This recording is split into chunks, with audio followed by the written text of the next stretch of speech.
What up, everybody, and welcome to Baz on Blades. My name is Baz, and I talk about blades, and today we have a beautiful, beautiful blade on hand for review. What we're looking at today here at Baz on Blades is the Petrified Fish Deepsea. This is the satin version of this knife. It is available in two different versions, a satin blade finish with silver twill bolster and flat plain carbon fiber, and then there is a blackout version in a black wash blade with a 2x2 woven carbon fiber bolster and then the flat plain carbon fiber for the handle scales. These knives are going to be going for, if you can find them, for around the $65-ish range. Okay, I went with a brand new dealer for Baz on Blades for this purchase, and that is BlueCreekKnives.com. First time dealing with them, and I've got to say, it went really, really well. Competitive pricing, had it in stock, order fulfillment super quick. It was shipped out the next day, and it got to me quickly with free shipping. BlueCreekKnives.com.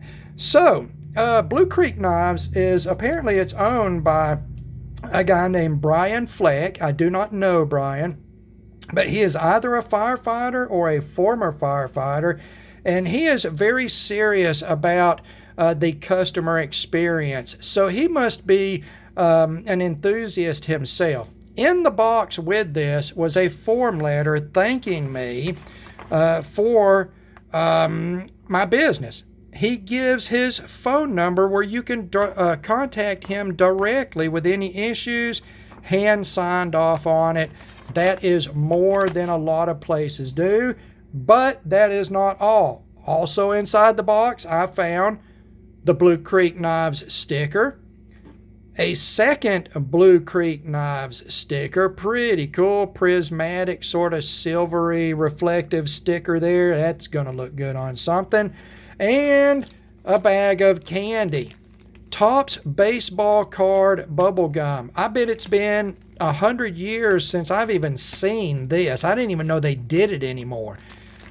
So, needless to say, very personalized, decent experience with BlueCreekKnives.com. Check them out. The last I looked, they did have this in stock, and it's right at the $65 price point. Let's get the packaging in here. We'll take a look at it. It is standard Petrified Fish packaging. This is what you're looking for this particular version, the satin version. All right, inside you'll find the knife in a Ziploc bag. There is a Petrified Fish branded microfiber cleaning cloth, and like most Petrified Fish upper range models, there's another set of hardware, set of screws in a black finish that's in a Ziploc bag as well. So, getting a lot of knife here from Petrified Fish, getting great service from Blue Creek Knives. I want to say thank you to Brian there at Blue Creek Knives for making my first experience pretty much perfect. Thank you, brother. Let's go ahead and talk about the specs on this, get it out of the way. This is a full-size EDC-ish sort of knife. You're looking at a 3.66-inch blade. It's full size. That's about 9.5 centimeters. Your blade stock thickness, 140 thousandths of an inch, or about 3.6 millimeters. Blade width is 1.2 inches, or 30.2 millimeters. Handle length, 5 1/8 inch, or 13 centimeters. Handle thickness, 626 thousandths of an inch, or 15.9 millimeters. Your handle width at the widest, 1.25 inches, or 32.2 millimeters. Your closed width, very trim. Look at how well that blade fully nests in the handle. So your widest point is here, including the flipper tab, 1.46 inches, or 37 millimeters.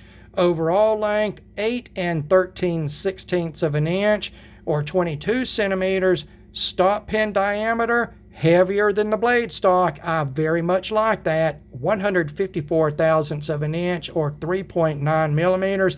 And when you see how hard this thing opens, you will appreciate how heavy that stop pin is. Behind the edge thickness on this full flat ground blade at 140 thousandths stock thickness on a 1.2 inch wide blade profile with this flat grind, 12 thousandths behind the edge. I checked it in multiple spots, multiple times. That is 0.31 millimeter. Look at how tight that edge is. Beautiful grinds on this thing. Handle to blade ratio about 74%. And your weight, 4.97 ounces or 141 grams. Now, that is over the target of 1 ounce per inch of blade length that a lot of people want to see, but it does not, for its size, it does not feel heavy in the hand. To me, it feels just right. It feels substantial and strong. So I am good to go with that weight. So let's talk about materials here. We have Bowler Uderholm's K110 for your blade steel. That is D2. If anybody is telling you that K110 is anything but D2, they are misleading you. It is just Bowler's version of D2.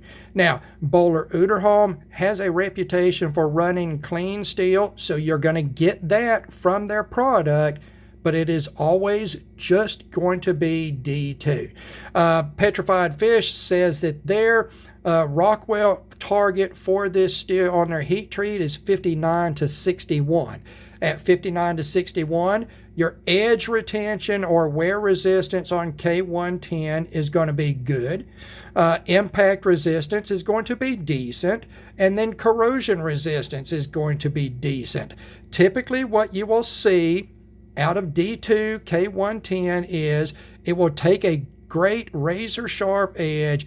That razor sharp edge will last a decent amount of time, and it leaves behind this toothy working edge that it acts like a microscopic saw. It really is a good working edge, packed full of big old carbides along the edge. D2, you know, pretty decent steel. It's an old tool steel. It is semi-stainless, meaning that it misses the stainless qualifier by about a percentage of chromium. I have always found D2 to be easy to take care of. Just pay attention to it. If you cut anything that is acidic or it has blood in it, or you live in a salty area, pay a little more attention to it. Keep it clean. Use a corrosion inhibitor on it, some food grade mineral oil or some Tough Glide or whatever you use for your lubricant for your knives. Just be sure that if you're going to cut food with it, it needs to be a food grade substance. Materials in the handle on this version, we've got the silver twill for the bolster. A beautiful, beautiful material. We've got this flat plane carbon fiber in your handle scale. Another beautiful material. This is the same exact type of carbon fiber that Kaiser used on the carbon fiber version of the Megatherium. Beautiful, beautiful material. You do not see that often. Stainless small parts, T6 screws on your body, T8 on the pivot. You do have a stainless pocket clip here. It is a very compact, and even though this is not my favorite kind of pocket clip, it's really well done. It is really, really well done, and it's compact. This reminds me of the pocket clip that Zero Tolerance put on the 0452. That compact pocket clip. Very much love that. G10 machine for your back spacer. Your liners are black finish stainless steel. You can see both the front and the back are weight relieved. It's just, yeah, there you go as far as materials go. Got some carbon fiber, some silver twill, beautiful satin finished K110 blade. Oh, you do have caged single row ceramic bearings on the pivot, ceramic bearing on your detent. You got a lanyard hole here. I believe that's everything, guys. As far as materials go, all right, let's go into fit and finish. We're going to start on the blade. Just overall, the fit and finish on this knife is perfect. There are no flaws anywhere in this knife, period. I literally took out a magnifying glass and went over this knife from tip to tail, guys. It is absolutely perfect. The machine satin finish on the blade is beautifully done. It is a fine machined satin. Then they've come back and done a light buff on it to give it some reflection.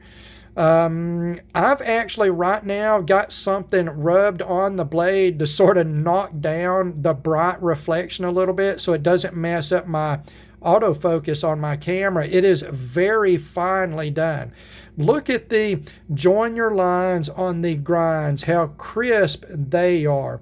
Anybody that can do this highly finished of a satin and leave those grind lines that crisp, they're doing a good job. They are doing a good job. Look at what that blade is missing, and that is billboarding. And did I see something? What is that? I can't read that, guys. I hope you can read it. It's going to be the K110. What does that say? I cannot see what it says there besides K110. I'll have to go back and watch the video, guys. I don't have my glasses on, but you can see that. That's your only markings on the blade. It's almost sterile. So fit and finish on the blade, absolutely perfect. Absolutely perfect. The grinds are beautiful. Let's take a look at that edge bevel. Beautifully tight from tip to termination. Both sides. You've got a this tip catches instantly on contact with zero pressure. It is going to be a hell of a piercing tip. And it's not too awful thin because they've done the swedge more centered in the blade length. So you get some nice thickness before you go into your distill taper here. Beautifully, beautifully done. Beautifully, beautifully done. So fit and finish on the handle, again, absolutely perfect. Everything that I've seen from Petrified Fish, the fit and finish has been absolutely perfect, and this is the best of what I've seen so far. It is a more complex build with this bolster build, and it is absolutely flawless. The joiner between these two different materials is there's no nail catch, there's no filling of joiner. If you take this scale off and flip it over, you'll see that these two pieces are joined with a puzzle piece joiner. And they've used an epoxy resin in it to glue it together. So it's basically one solid piece now with absolutely no joiner line at all. The only thing you can feel is the different surface textures in these materials. This one being a flat plane material, this one being a woven material. I can feel when I rub on this woven material, it feels one way, this feels another way, but to go from one to the next, there is no feeling of a joiner line, only the change in the surface texture of the materials. Very well done. We'll go around the perimeter of the handle here and look at the how well the scales and the liners and the back spacer are fit. And this is 5 layers of material here. Absolutely beautifully fit. Absolutely beautifully fit. And one thing I do want to point out is, let's see if I can get some light here. Dadgummit. Okay, see if you can see down in there. The back spacer, the inside of the back spacer is tunneled. And the reason for that is they are getting that blade all the way down in there. All the way down in there. Let's see if I can get up here and let you guys... I wish I could get this to where you guys could see how absolutely close that is. And even though the tip does look like it's really close up to the surface, I'm pushing my finger down in there right now and I'm not catching on that at all. You can see the tip of my finger going white where I'm pushing down in there. I'm not catching it at all. So it is just absolutely perfectly done. And they did have to mill the inside of that backspacer to do it. So well done. So well done on this knife. So fit and finish wise, I'm seeing zero issues on this knife. The only thing I would have done different would have been the jimping on the blade spine. The jimping is well done, but when they went back and they polished it, they took just a little bit too much of the edge off for me. Which is okay, because the way the jimping is placed, the way my thumb falls, I fall behind that jimping on this bolster area anyway. I have to consciously extend up to that jimping, so it's not an issue for me, and the handle design is good enough to where it locks me in on that.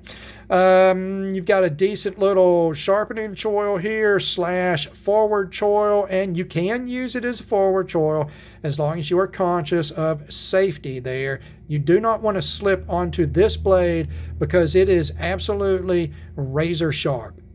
Beautiful edge on that. Be careful of that. And one thing they did is in this area here, they did another swedge on the inside of the back side of this flipper tab here. And I don't know exactly if that's just aesthetic there or if it's for comfort, since your finger might be resting against that area. I'm not sure, but it doesn't hurt anything and it looks cool. So there you go. Beautifully well-made knife. I mean, beautifully well-made knife as far as fit and finish goes. Now, let's talk about action. This knife is as it came straight out of the box. Nothing has been touched with a tool. Nothing has been oiled. The only thing I did with this knife when I took it out of the box, the blade was wet with oil, so I have wiped it off. And that's it. That's it, guys. This thing came out of the box perfectly centered, and it's easy to tell because the center is right down that trough that they've had to machine to clear that blade as deeply as it's set. The detent is stout. You cannot fail the knife. Let's see if I can fail it here. Feeding it weight, feeding it pressure, feeding it. Oh, nope, won't fail at all, guys. In fact, let's listen to this thing closing. Okay, and opening. It's a rocket ship. It is a rocket ship. It is just a perfect geometry between the flipper tab, the center point of the pivot, and the way they've dialed in the detent ball. I'm using a hybrid technique, not a straight back pull like a light switch and not a push button. I'm using sort of a hybrid technique at about this angle right here, and it is, you don't have to try to make it look good. It's just good. It is perfectly dialed in. And I tried to shake it out. The detent is stout enough to where you cannot shake the blade out. I'm not going to try it under the camera here because I've only got about 10 inches of space here.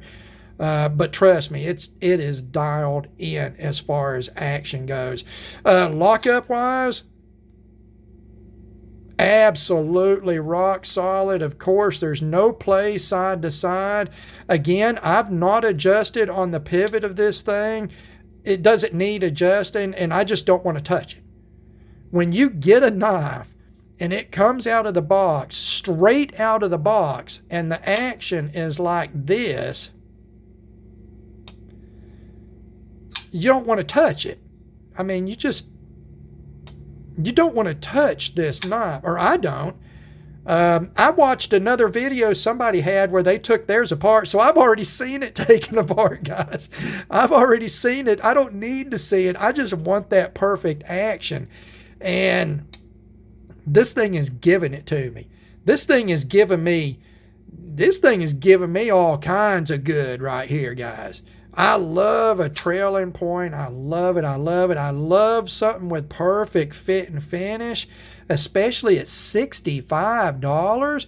Yeah, it may be K110, but how many $65 knives do you get in this size with perfect action, Beautiful materials on it. I don't know anybody else that's doing, this carbon fiber and silver twill at $65. The last knife I bought that had silver twill and carbon fiber was a Benchmade neck knife, and it was a Snowdy design. It was a Snowdy design. Oh God, this was 20 years ago too, and it had carbon fiber with silver twill on it. Beautiful, beautiful knife. But these are not materials you see commonly in a $65 knife. So what you've got is a trade-off. You are trading off a premium steel, which you're not going to get at $65 anyway. Really, the best you're going to get at $65 is going to be 154 cm. And that's going to be few and far between depending on the manufacturer. You're either going to get D2, you're going to get 14C, you're going to get 9CR, 10CR, something like that. So I'm at this price point, I'm good with K110 and these materials as perfectly as this thing is made. So let's talk about the design itself a little bit. The ergos, the utilitarian use. We'll talk about the utilitarian cutting use of the blade. It's a trailing point. It's 12 thousandths behind the edge. It's got 3.6 inches of cutting length. It's got a beautiful, beautiful thin edge on it, continuous belly pretty much for the entire cutting length, and a nice piercy tip. It is just wonderfully, wonderfully done, extremely utilitarian. You can look at this blade, take the numbers that I've already shown you, and it'll give you a good idea of what that blade is capable of. If you want a slicer that's got a nice tip on it, this is a very good option. Ergos on the handle, pretty much wide open, 5 1/8 inch long, or what was that, 13 centimeters. Plenty enough room for my large size hands. I have large hand volume with medium chubby fingers, and that's the room that you get right here. The balance of the thickness of the handle to the width of the handle is perfect for this knife. You've got a nice open finger choil. It gives you that recess for to fix your hand in place, along with the flipper tab acting as a forward guard. But it's not restrictive. It's not one of those tight little tactical finger choils that restrict you to basically one grip. You've got a nice drop to the butt, again, to accommodate your hand, because your hand is not flat. Your hand is curved, okay?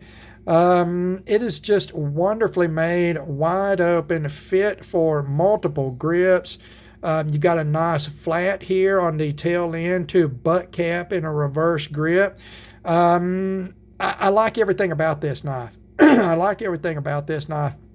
The full thickness of the handle is in a ridge.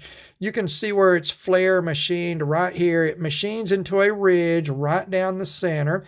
You can see where the layering of the carbon fiber on either side of that ridge, it reveals that. Beautifully done. It just feels so good in the hand. And speaking of that, I want to talk about this pocket clip again. It's tight, it's compact, it's flat. It just fits into the feel of the handle so well, guys. It just tucks right into my hand. I can tell there's a pocket clip there, but it is as comfortable as a pocket clip is going to be. It's just a freaking, it's an awesome, awesome knife. A freaking awesome knife. Let's do a couple of size comparisons, and then we'll get out of here, because I'm just going to keep saying it's awesome over and over and over. So we've got the world standard, the Paramilitary 2 here. You are getting an increase in blade length and cutting edge over the Paramilitary 2. There is cutting edge to cutting edge right there. That is nearly a 1/2 inch difference in cutting edge. As far as handle length, you can see the handle length is just a little bit longer, say about 1/4 of an inch on the Deepsea. So very comparable, plus or minus, with a paramilitary too. The next knife I'm going to bring out here is Cold Steel Recon 1, a well-known full-size knife. It is larger than the Deepsea. Now we're at 3.75, 3 3/4 inch blade length on the Cold Steel. Handle length is pretty much, it's within 1/8 of an inch. So you got maybe a 3/16 of an inch more blade length on the Cold Steel, but very comparable overall. It's a full-size knife. It's a full-size knife, but it's not hard to carry. Again, look at how deeply that blade nests within that handle and frame. 1.4 inches here at the widest point, including the flipper tab here, which is not overly large. It does not stand up super high over the perimeter of the handle. This is a very well designed knife as far as keeping it compact as they can for a 3.66 inch blade length and nearly 9 inches overall. Fantastic there. So I'm going to highly recommend this knife, whichever version you like the best. There is the blackout version in addition to this one. Both will be around the $65-ish range. K110, carbon fiber, silver twill, ceramic bearings, G10 backspacer, steel pocket clip. Fantastic action, perfect fit and finish. That D10 is so damn good. It is so good. Everything about this knife is so good. I got to stop. I've got to stop right now. I'm just saying so good over and over and over again, like I'm drunk or something. I don't know. Anyway, I'm going to recommend it. I recommend you check it out. I think the price is really good on it. I think the knife is fantastic. The design is fantastic. Kudos to Petrified Fish. Thank you to Brian Fleck over at Blue Creek Knives. I will be returning to your business, sir. Thank you very much. And as always, I thank you for taking the time to watch one of my videos. God bless all of you, and we will talk to you again.